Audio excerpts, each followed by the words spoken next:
Welcome to this video, where we'll be discussing a common issue that many developers face when working with Python's asyncio library.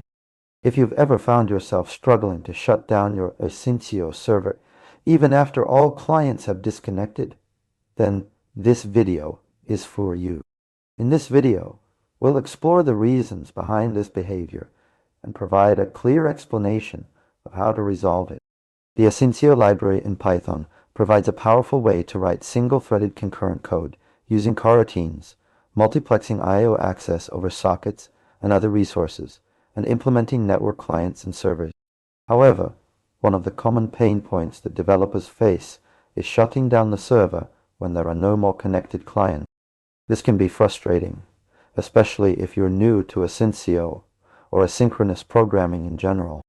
In this video, we'll delve into the world of asyncio and explore the key concepts that govern its behavior. By the end of this video, you'll have a clear understanding of why your asyncio server won't stop even after all clients are disconnected, and more importantly, how to resolve this issue. To understand why our asyncio server won't stop, we need to first understand how asyncio works under the hood. Asyncio is built around the concept of coroutines, which are special types of functions that can yield control back to the event loop at specific points. This allows other coroutines to run in the meantime, creating a cooperative, multitasking environment. When you create an asyncio server using a createServer function, it returns a server object that represents the server. The server is essentially a container for your protocol implementation, which defines how incoming connections are handled. However, when all clients disconnect, the server doesn't automatically shut down because there may still be pending tasks or coroutines running in the background. Asyncio uses an event loop to manage these tasks and coroutines, and it's this event loop that keeps the server alive even after all clients have disconnected. To properly shut down the server, we need to ensure that all pending tasks and coroutines are cancelled, and then stop the event loop manually. One way to do this is by using the asyncio gather function to wait for all tasks to complete, followed by a call to loop to stop the event loop. Let's consider an example where we have a simple echo server implemented using asyncio. We want to ensure that when all clients disconnect, the server shuts down cleanly without leaving any pending tasks or coroutines behind. We can achieve this by overriding the connection made and connection lost methods of our protocol implementation. In connection made, we create a new task for handling the incoming connection using asyncio createTask shown.